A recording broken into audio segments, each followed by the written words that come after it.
اب ان کا cross examination ہونا تھا. آپ کو میں بتا دیتی ہوں کون سے نام سامنے آنے تھے. اب سب کو پتا ہوگا. شروع سے بتا رہے ہیں عمران خان, ڈونلڈ لیو جس نے پیغام بھیجا, اور جنرل باجوہ جنہوں نے ریسیو کیا. لیکن تب بھی باجوہ صاحب نے, جنرل باجوہ صاحب نے میرے والد کو آرمی ہاؤس میں بلایا, آرمی ہاؤس کے سن روم میں ان کے ساتھ میٹنگ کی, اور اس میٹنگ میں کہا انہوں نے, شاہ محمود اپنی سمت درست کرو, انسان بنو, نہیں تو تمہارے خلاف سائفر کیس بھی آئے گا اور تمہیں عمر قید بھی ہوگی. Well, the trial of Mr. Imran Khan Ahmed Niazi and Shah Mehmood Qureshi, the former Prime Minister and the former Foreign Minister, has been concluded this morning. It was written on the wall yesterday what the trial court is about to do. The legally appointed legal team of Mr. Imran Khan were ousted from the proceedings, were thrown literally out of the court, and they were not given the right to cross-examine and to defend their clients. This is unconstitutional. This is against the principles of natural justice. And the cross-examination on as many as 18 witnesses was carried out in the late hours. And earlier this morning, at around 1 o'clock, between 12 midnight and 1 o'clock, the final formalities of concluding a so-called trial, recording taking the version of the accused, which is known as 342, was recorded. And thereafter, this morning, once again at 9 a.m., the case was taken up at Adiala jail. The legal team was kept out. They were not given the permission to enter the Adiala jail. However, the matters were not placed and were not heard. And after 45 minutes of this hearing, the special court has announced, of course, a very unfair, unconstitutional, illegal verdict of handing down 10 years imprisonment each to both of them. بس صرف کھیلنا اس کے اوپر کہ یہ date پہلے سے تھی. آج نئی جو چیز آئے گی نا, ایک بھی نہیں کہتے شاہ محمود قریشی اور فورن سیکرٹری کو. شاہ محمود قریشی کہیں گے کہ وہ لیٹر پڑھ کر سنائیں, تو جو بھی سنائیں گے نا میرے پاس کاپی اور وہ نہیں بتا دیں, وہ میں منٹس میں کر لوں گا. کہ کس کس کو بلائیں اس میں؟ شاہ محمود, آپ میں سے بس ٹھیک ہے. کل ہم میٹنگ کرنی ہے, آپ نے, ہم تینوں نے, اور وہ فورن سیکرٹری. اس میں ہم نے صرف کہنا ہے کہ وہ جو لیٹر ہے نا اس کے چپ کر کے منٹس یہ اپنے پاس. نہیں, میں کہہ رہا ہوں اس کے, یہ غیر اعظم کہہ رہا ہوں اس کے منٹس بناؤں. نہیں, اس میں فوٹو اسٹیٹ ہم نے تو امریکنز کا نام لینا ہی نہیں ہے کسی صورت میں. ہم لکھیں سو اس ایشو کے اوپر پلیز کسی کے منہ سے ملک کا نام نہ نکلے. یہ بہت امپورٹنٹ ہے آپ سب کے لیے. کہ کس ملک سے لیٹر آیا ہے, میں کسی کے منہ سے اس کا نام نہیں سننا چاہتا. اس کے بعد آپ جان کے لیٹر کہہ رہے ہیں, یعنی جو ہم سوچ رہے ہیں نا, اس کا ساری دنیا کے اندر امپیکٹ چلا گیا. اس لیٹر چائنیز نے آفیشیل اسٹیٹمنٹ ایشو کی ہے, I sent you that yesterday, condemning the US for interfering in our internal affairs. But strategy یہ ہے کہ پبلک تو ہمارے ساتھ بیٹھی ہے. اب پبلک کے پریشر سے وی وانٹ کہ یہ سنڈے کو اس طرح کا ہائٹ پہ پریشر ہو کہ جو بھی جائے گا وہاں اسمبلی میں ووٹ دینے کے لیے اس کے, یعنی وہ branded who for life.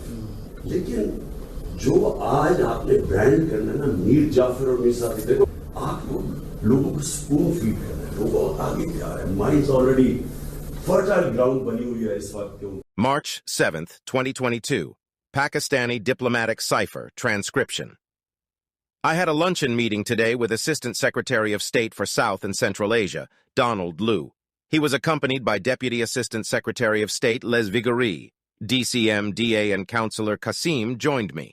At the outset, Don referred to Pakistan's position on the Ukraine crisis and said that people here and in Europe are quite concerned about why Pakistan is taking such an aggressively neutral position on Ukraine, if such a position is even possible. It does not seem such a neutral stand to us.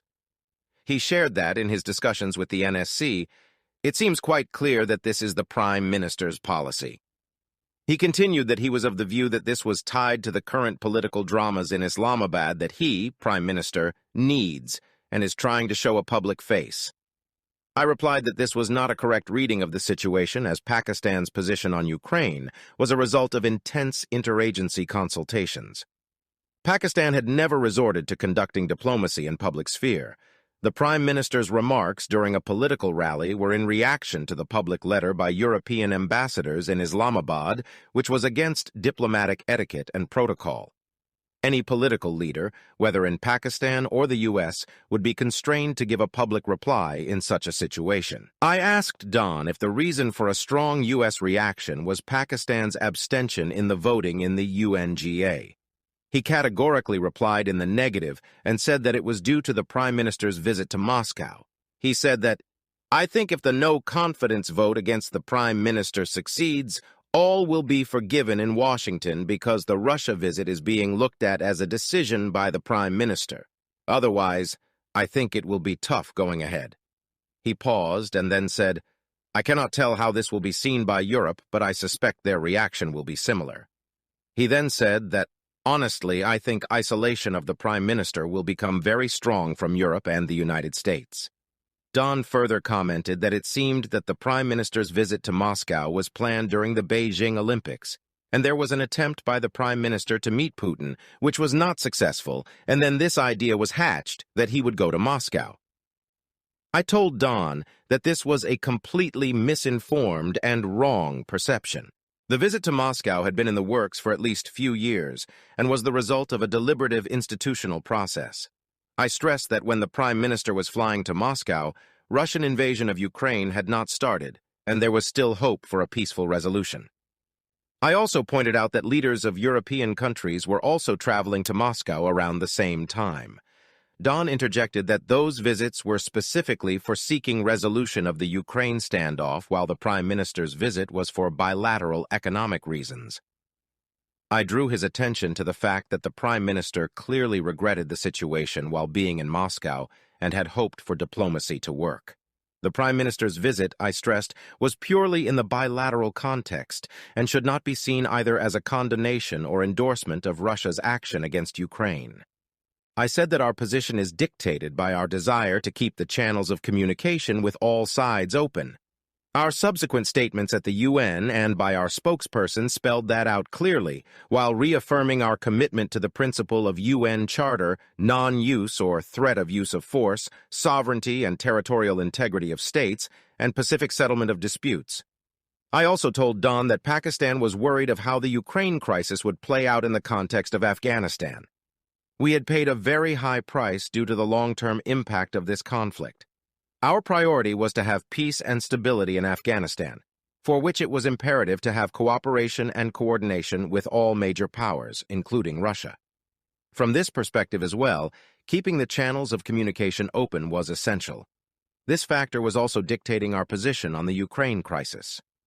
On my reference to the upcoming extended Troika meeting in Beijing, Don replied that there were still ongoing discussions in Washington on whether the U.S. should attend the extended Troika meeting or the upcoming Antalya meeting on Afghanistan with Russian representatives in attendance, as the U.S. focus right now was to discuss only Ukraine with Russia. I replied that this was exactly what we were afraid of. We did not want the Ukraine crisis to divert focus away from Afghanistan. Don did not comment.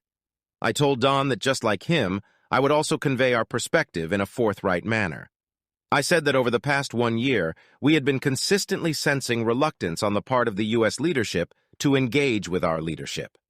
This reluctance had created a perception in Pakistan that we were being ignored and even taken for granted. There was also a feeling that while the U.S. expected Pakistan's support on all issues that were important to the U.S., it did not reciprocate, and we do not see much U.S. support on issues of concern for Pakistan, particularly on Kashmir. I said that it was extremely important to have functioning channels of communication at the highest level to remove such perception. I also said that we were surprised that, if our position on the Ukraine crisis was so important for the U.S., why the U.S. had not engaged with us at the top leadership level prior to the Moscow visit, and even when the UN was scheduled to vote. The State Department had raised it at the DCM level. Pakistan valued continued high-level engagement, and for this reason the foreign minister sought to speak with Secretary Blinken to personally explain Pakistan's position and perspective on the Ukraine crisis. The call has not materialized yet. Don replied that the thinking in Washington was that given the current political turmoil in Pakistan, this was not the right time for such engagement. and it could wait till the political situation in Pakistan settled down.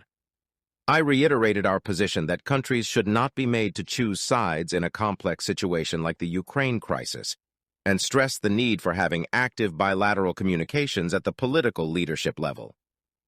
Don replied that, "You have conveyed your position clearly, and I will take it back to my leadership." I also told Don that we had seen his defense of the Indian position on the Ukraine crisis during the recently held Senate subcommittee hearing on U.S.-India relations. It seemed that the U.S. was applying different criteria for India and Pakistan. Don responded that the U.S. lawmakers' strong feelings about India's abstentions in the UNSC and UNGA came out clearly during the hearing. I said that from the hearing, it appeared that the U.S. expected more from India than Pakistan, yet it appeared to be more concerned about Pakistan's position. Don was evasive and responded that Washington looked at the U.S.-India relationship very much through the lens of what was happening in China. He added that while India had a close relationship with Moscow, I think we will actually see a change in India's policy once all Indian students are out of Ukraine. I expressed the hope that the issue of the Prime Minister's visit to Russia will not impact our bilateral ties. Don replied that I would argue that it has already created a dent in the relationship from our perspective. Let us wait for a few days to see whether the political situation changes, which would mean that we would not have a big disagreement about this issue and the dent would go away very quickly. Otherwise, we will have to confront this issue head-on and decide how to manage it. We also discussed Afghanistan and other issues pertaining to bilateral ties. A separate communication follows on that part of our conversation. Assessment. Don could not have conveyed such a strong démarche without the express approval of the White House, to which he referred repeatedly. Clearly, Don spoke out of turn on Pakistan's internal political process. We need to seriously reflect on this and consider making an appropriate démarche to the US CDAAI in Islamabad.